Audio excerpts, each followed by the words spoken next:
Salam saudara-saudaraku yang saya kasihi di dalam Tuhan Yesus Kristus. Saya membuat tayangan ini sebenarnya atas dorongan dari teman-teman di media sosial terkait dengan tulisan-tulisan yang saya publikasikan di media sosial. Sehingga melalui tayangan ini saya ingin memberikan informasi lebih lanjut tentang poin-poin atau pokok-pokok yang pernah saya kemukakan di dalam media sosial melalui tulisan-tulisan saya. Nah, memang kita terus-menerus menghadapi realitas hidup yang beragam dalam hidup kita. Ada banyak peristiwa-peristiwa, ada banyak hal-hal yang terjadi, yang itu terkait langsung dengan kita ataupun tidak terkait langsung dengan kita. Nah, ada kesulitan yang dialami pasti oleh banyak orang bagaimana mencoba memahami fenomena-fenomena yang terjadi sebagai realitas dari kehidupan. Peristiwa-peristiwa, bencana-bencana, tragedi-tragedi yang merupakan bagian integral dari realitas itu. Konflik-konflik yang terjadi antar satu orang dengan orang yang lain dan sebagainya. Nah, mau tidak mau hal-hal seperti itu mendorong kita untuk mencoba memahami apa yang sesungguhnya terjadi, makna dari peristiwa-peristiwa itu, kemudian bagaimana kita harus memberikan respon terhadap masalah-masalah, konflik-konflik yang terjadi di tengah-tengah masyarakat, di tengah-tengah bangsa, dan juga termasuk isu-isu yang bersifat global. Nah, tentu saja selama ini sudah ada berbagai macam pendekatan-pendekatan untuk mencoba memahami realitas. Hal ini karena adanya banyak cara atau metode di dalam mencoba mendeteksi atau mengetahui apa yang dimaksud dengan realitas di dalam hidup atau sejarah manusia. Nah, sebagaimana kita ketahui bahwa pada dasarnya teori sejarah itu ada 3 utamanya. Yang pertama yang disebut dengan teori linear, di mana sejarah itu berjalan lurus saja menuju ke masa depan. Kemudian ada juga yang disebut dengan teori siklis.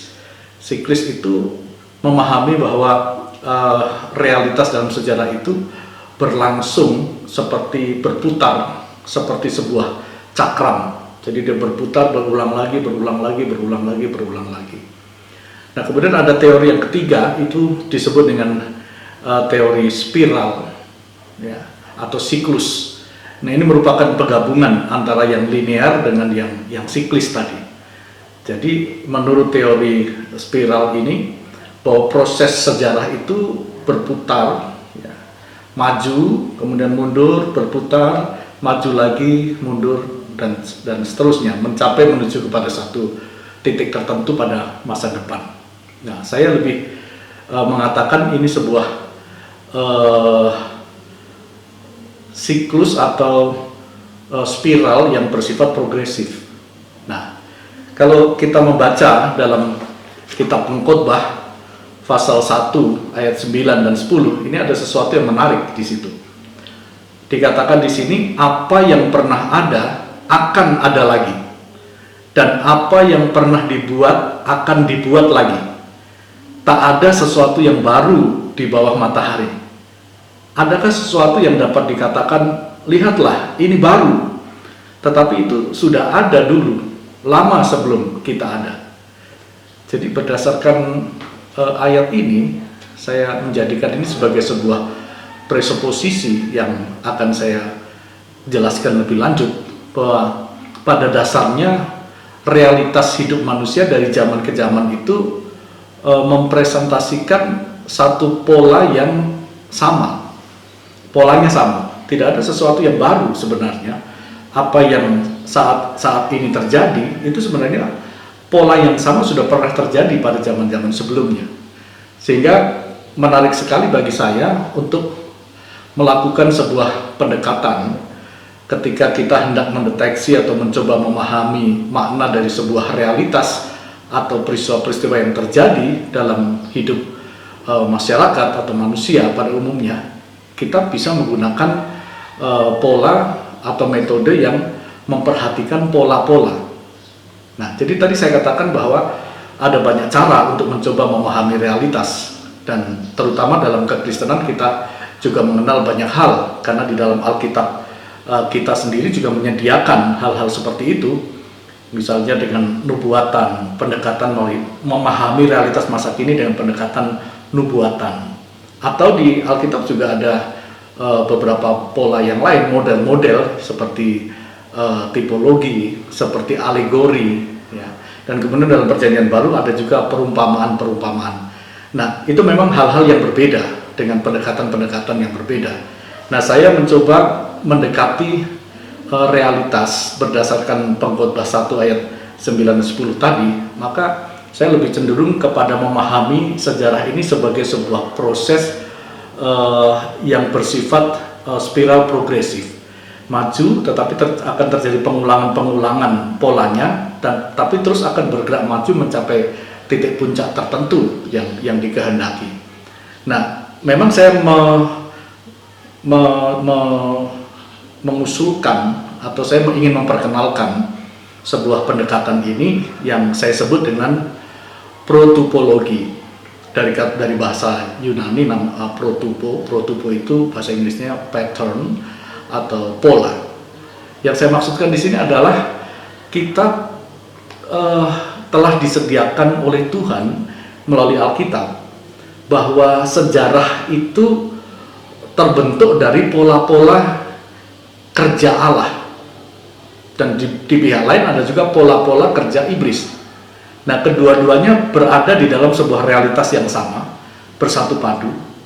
Nah, dengan mencoba memahami pola-pola yang ada di dalam Alkitab yang kemudian terus berkembang di dalam proses sejarah manusia, kita akan bisa menemukan pola-pola itu. Nah, dengan pola-pola yang tersedia itu, maka setiap kali kita menghadapi sebuah realitas pada masa kini, kita mencoba mencari paralelisasinya dengan pola-pola yang sudah ada. Nah, kemudian dengan pola-pola itu kita akan mencoba mendapatkan intisarinya, lalu akar-akarnya, dan kemudian juga alternatif-alternatif solusi yang dapat kita gali, dapat kita analisis, tentu saja dengan modifikasi-modifikasi variabel-variabel pada masa kini. Nah, itulah yang saya sebut dengan protopologi, yaitu sebuah cara untuk memahami pola-pola realitas di dalam kehidupan kita.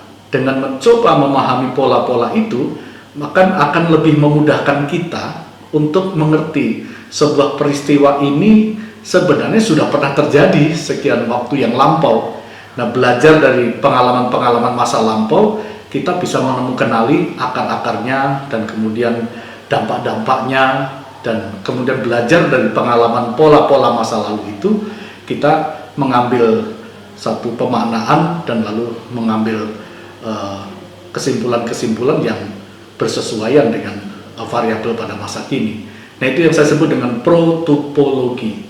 Nah, dengan menggunakan pendekatan ini, dan saya berharap ini akan lebih memudahkan kita. Sekali lagi, ada banyak pendekatan yang digunakan oleh setiap orang.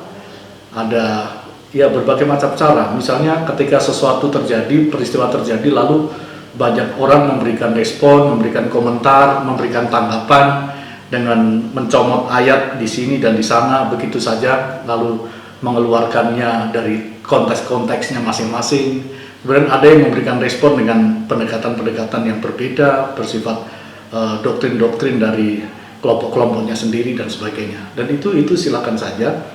Tapi saya ingin memperkenalkan sebuah pendekatan yang saya anggap baru, karena ini belum ada di dalam ensiklopedia teologi, yang saya sebut dengan protopologi. Sekali lagi, protopo itu adalah pattern atau pola, sehingga protopologi adalah sebuah upaya memahami pola-pola realitas ya, di dalam sejarah dan di dalam kehidupan manusia. Nah, saya akan mencoba melanjutkan hal-hal itu, contoh-contoh dari pola-pola yang ada itu seperti apa, dan prinsip-prinsip yang kita harus gunakan di dalam pola-pola itu seperti apa, itu yang akan saya jelaskan di dalam penjelasan saya yang akan datang. Terima kasih, Tuhan memberkati saudara.